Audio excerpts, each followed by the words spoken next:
Проголосує. Du biuletenius reikia įdėti mažą.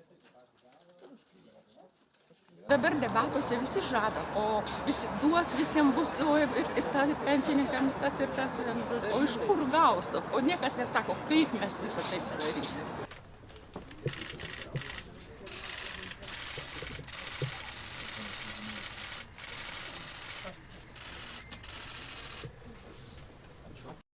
Balsavau už tai, kad valdžios institucijos dirbtų kartu, o ne viena prieš kitą, kad būtų sprendžiamos ne pačių politinių jėgų susikurptos problemos, o Lietuvos žmonių problemos.